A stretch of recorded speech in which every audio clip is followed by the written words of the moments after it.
નમસ્કાર વિદ્યાર્થી મિત્રો, ધોરણ 7 હિન્દી વિષયમાં આપણે રિવિઝન કરી રહ્યા હતા। એકમ કસોટી હવે ટૂંક સમયમાં આવશે, એમાં 1 થી 6 पाठ पूछवाना रहसे। तो चलिए हम देख रहे थे पहला पाठ चित्र पाठ। उसमें हमने पहले के वीडियो में हमने कुछ प्रश्न देखे थे और कुछ बड़े प्रश्न हम देख लेते हैं। टायर फटने का प्रभाव किन किन पर नहीं पड़ा? तो टायर पर फटने का प्रभाव दूर खड़े लोगों और पेड़ों पर नहीं पड़ा। रबर से बनी हुई चीज़ों के नाम लिखिए। टायर, गुब्बारे और चप्पल। हमने ये सब प्रश्न देख लिए थे। आगे हम देखते हैं टायर में हवा कब और क्यों भरी जाती है। तो टायर में हवा जब बहुत कम हो जाती है अथवा बिल्कुल नहीं रहती तब उसमें हवा भरी जाती है। हवा भरने से टायर कड़ा हो जाता है, जिससे साइकिल अच्छे से चलती है। टायर क्यों फटा? टायर बहुत पुराना था। साइकिल वाले ने टायर में ज़्यादा हवा भर दी, इसीलिए टायर फट गया। टायर फटने पर मोची पर क्या प्रभाव पड़ा? टायर फटने पर जो मोची सड़क के किनारे पर बैठा था वह नीचे गिर पड़ा और उसका सारा सामान भी बिखर गया। टायर फटा ऐसी कोई घटना बताइए जिस घटना को आपने देखी हो या अनुभूति की हो। हमने देखा है, हमने आगे भी गुजराती का और गणित विज्ञान का और एसएस का ऐसे 4 यूनिट टेस्ट देखे थे, एकम कसौटी देखी थी। उसमें ऐसे ही व्यवहारिक प्रश्न बहुत ही पूछे गए हैं। जैसे टायर फटा ऐसी कोई घटना आपने देखी हो, आपने अनुभूति की हो, ऐसा प्रश्न आ सकता है। तो पिछले साल मैं दिवाली की छुट्टियों में अपने मामा जी के घर गया था। एक दिन जब मैं अपने दोस्तों के साथ खेल रहा था, उस समय अचानक कहीं से एक मोटरसाइकिल कार मेरी तरफ आ गई। मैं मोटर को अपनी तरफ आता देखकर बहुत डर गया था। उसी समय मेरे मामा जी वहाँ पर आ गए और उन्होंने मुझे मोटर के नीचे आ जाने से बचा लिया। तो ऐसी कई घटनाएं हो सकती है जो आपने भी अनुभूत किया होगा। ठीक है, तो ऐसे व्यवहारिक प्रश्नों को आप खास ये ध्यान में रखिएगा। दूसरा पाठ है, कविता है तब याद तुम्हारी आती है। चलो उसके छोटे प्रश्न देख लेते हैं। सुबह होने पर खुशी के गीत कौन गाता है? तो चिड़िया। वर्षा ऋतु में बूंदें कैसे गिरती है? तो छम छम करती। कैसी हवा मस्ती ढोकर आती है? तो ठंडी हवा मस्ती ढोकर आती है। बिजली कैसे चमकती है? बिजली चमचम चमकती है। सुबह उठकर चिड़िया खाली जगह के गीत गाती है, तो खुशी के गीत गाती है। हे जगत के सृजनहार प्रभु, हमें याद तुम्हारी आती है। तो जगत के खाली जगह तो सृजनहार प्रभु। मैदानों और बागों में खाली जगह लहराती है, तो हरियाली लहराती है। ठंडी ठंडी खाली ढोकर आती है, तो खाली जगह ढोकर आती है, तो मस्ती ढोकर आती है। सुबह हो कोयल खुशी के गीत गाती है। कोयल खुशी के गीत गाती है? नहीं, चिड़िया खुशी के गीत गाती है, तो ये गलत है। कलियाँ दुनिया पर मुस्काती है, तो सच। बारिश की ऋतु में बिजली सन सन कर जाती है, तो गलत। प्रकृति परिवर्तन होते ही प्रभु की याद आती है। प्रकृति में परिवर्तन होते ही भी कवि को प्रभु की याद आती है, तो यह सही बात है। समानार्थी शब्द सुबह तो प्रातःकाल, सुबह तो प्रातःकाल। आनंद, खुशी, खुशबू, सुगंध, अधिक, ज्यादा, जंगल, वन, सूरज, रवि। विरुद्धार्थी शब्द सुबह शाम। खुशी, दुखी, बाहर अंदर, ठंडी गर्मी, अंत आरंभ, कठिन सरल।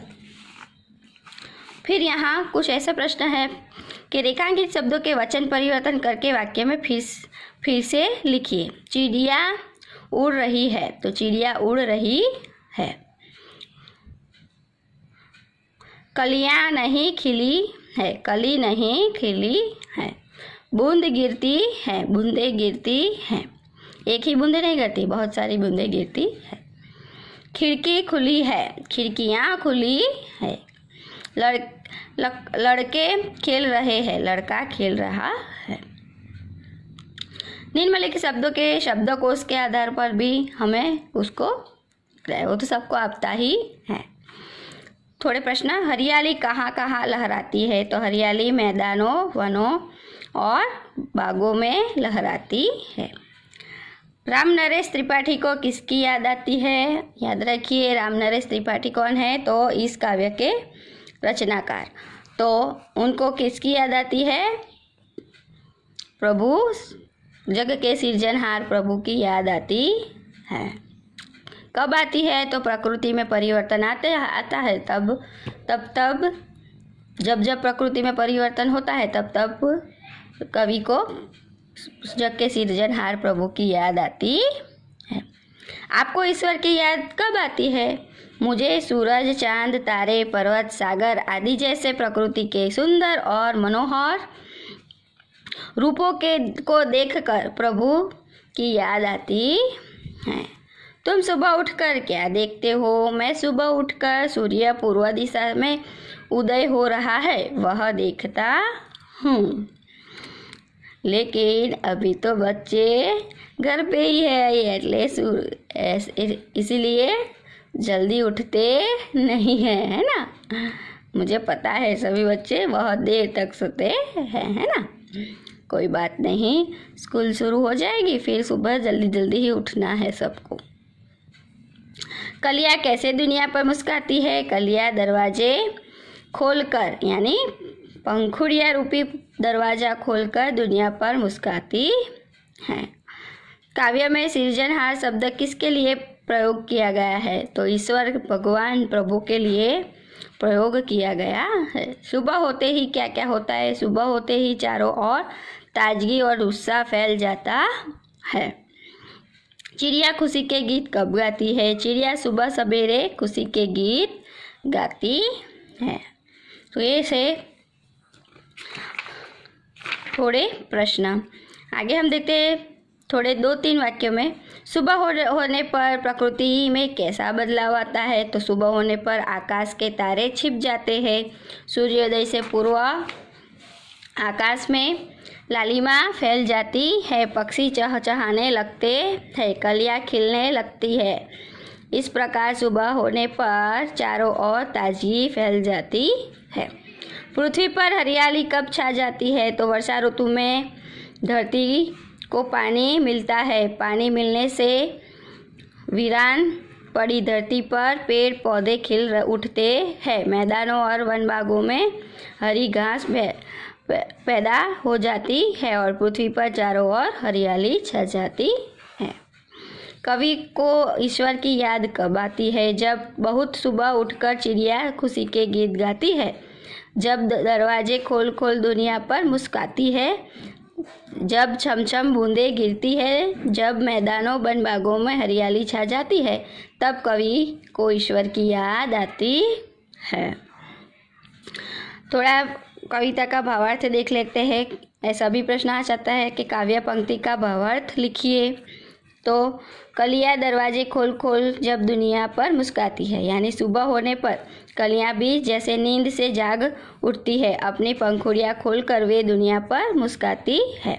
वे हमें यह कहना चाहती है कि हमारी तरह तुम भी हंसो और मुस्कुराओ और आलस को दूर भगाकर काम पे लग जाओ। यह हमें संदेश देती है। जब छमछम बूंदें गिरती है, बिजली चमचम कर जाती है। वर्षा ऋतु में बादल बरसने लगते हैं। बारिश की बूंदें ऐसे छमछम करके गिरती है जैसे वे नृत्य कर रही हो, और बारिश का नृत्य देखकर मानो आसमान खुश होकर बिजली चमका रहा है। तो यह उसका भावार्थ है। सबको कविता भी कविता को याद कर लेना है, यानी मौखिक याद कर लेना है। कभी ऐसा भी हो सकता है कि ये भी प्रश्न आ सकता है कि निर्मित काव्य पंक्ति पूर्ण कीजिए, ठीक है। ऐसे भी प्रश्न आ सकते हैं। तो हमने प्रथम पाठ और चित्रपाठ और कविता तब याद तुम्हारी आती है उसका रिवीजन किया। आगे हम तीसरा पार्ट अगले वीडियो में लेंगे। Thank you.